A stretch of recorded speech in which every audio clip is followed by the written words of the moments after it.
আচ্ছা, একটা প্রশ্ন করি। চোখ থাকতেও কি কেউ অন্ধ হতে পারে? শুনতে কেমন অদ্ভুত লাগছে, তাই না? কিন্তু আজ আমরা কোরআনের ঠিক এমনই একটা গভীর আয়াত নিয়ে কথা বলবো, যা আমাদের এই চেনা জানা দৃষ্টির পেছনের আরেকটা দৃষ্টি নিয়ে ভাবতে শেখাবে। সূরা আল বাকারার ১৮ নম্বর আয়াতে আল্লাহ ঠিক এই কথাই বলেছেন। দেখুন, শব্দ মাত্র কয়েকটা, কিন্তু এর অর্থ যে কতটা গভীর। চলুন, কোরআন বোঝার আমাদের এই যাত্রায় আয়াতটার আরও গভীরে যাওয়া যাক। আল্লাহর সৃষ্টির এই ধারাবাহিক আলোচনায় আপনাদের আবারও স্বাগতম। তো প্রথমেই যে প্রশ্নটা মাথায় আসে, এত কঠিন কথাগুলো কাদের নিয়ে বলা হচ্ছে? শুরুতেই একটা ব্যাপার একদম পরিষ্কার করে নেওয়া ভালো। কোরআন কিন্তু এখানে শারীরিক অক্ষমতার কথা বলছে না, না মোটেও না, বরং এটা একটা গভীর আধ্যাত্মিক অবস্থার বর্ণনা। এই অবস্থাটা বুঝতে হলে আমাদের সূরা বাকারার ১৭০ নম্বর আয়াতটা একটু দেখতে হবে। ওখানে কি বলা হচ্ছে? বলা হচ্ছে, যখনই তাদের কাছে আল্লাহর তরফ থেকে পরিষ্কার দিক নির্দেশনা আসে, তারা সেটা ফিরিয়ে দেয়। আর কারণটা কি? কারণ হল তারা তাদের বাপদাদার অন্ধ অনুকরণেই আটকে থাকতে চায়। মানে সত্যকে গ্রহণ করার চেয়ে পুরনো ঐতিহ্যকে আঁকড়ে থাকাই তাদের কাছে বেশি জরুরি। তো আসল ব্যাপারটা হলো, এই অবস্থাটা কিন্তু না জেনে বা না বুঝে হয় না। এটা একটা জেনে শুনে নেওয়ার সিদ্ধান্তের ফল।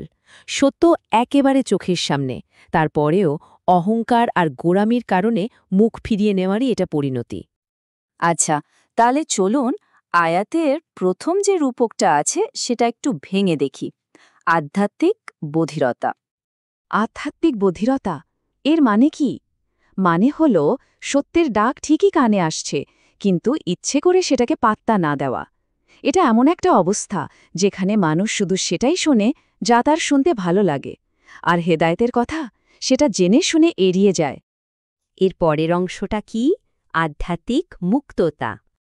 এর মানে হল, মুখে ভাষা আছে, জিহ্বা আছে, কিন্তু সত্যকে স্বীকার করার ক্ষমতা নেই। নিজের ভুল বা বাপদাদার সেই অন্ধ ঐতিহ্য নিয়ে প্রশ্ন তোলার সাহসটুকু হারিয়ে ফেলা। ঈমানের কথা তাদের মুখ দিয়ে আর বেরোয় না। আর এই রোগ নির্ণয়ের তৃতীয় ধাপ, সেটা হলো আধ্যাত্মিক অন্ধত্ব।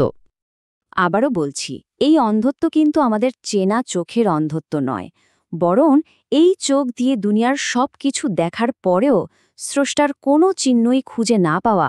ভাবুন তো, আকাশ, তারা, এই যে প্রকৃতি, সব কিছু দেখার পরেও এর পেছনের মহান কারিগরকে বুঝতে না পারা, এটাই তো আসল অন্ধত্ব।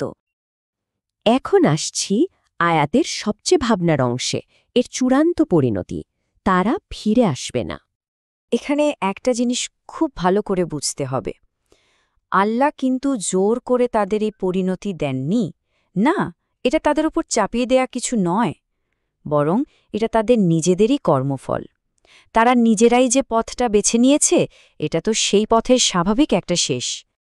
কথাটা কিন্তু অনেক শক্তিশালী, তাই না? তারা নিজেরাই নিজেদেরকে হেদায়েতের পথ থেকে যেন বের করে দিয়েছে। একরকম নির্বাসন। নিজেদের চারপাশে এমন একটা দেয়াল তুলে দিয়েছে যে ফেরার রাস্তাটাই বন্ধ হয়ে গেছে। কিন্তু মনে প্রশ্ন আসতেই পারে, কেন এই অবস্থাটা এত চূড়ান্ত? কেন এখান থেকে ফিরে আসাটা এত কঠিন, কিংবা বলা যায় প্রায় অসম্ভব?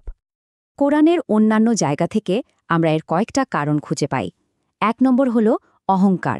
তাদের মনে এতটাই গর্বিত যে তারা ভুল স্বীকার করতেই পারে না। ২ নম্বর, বারবার সত্যকে অস্বীকার করা। মানে তারা এতবার সত্যকে না বলেছে যে এখন আর তাদের ভেতরে কোনো অনুভূতিই কাজ করে না।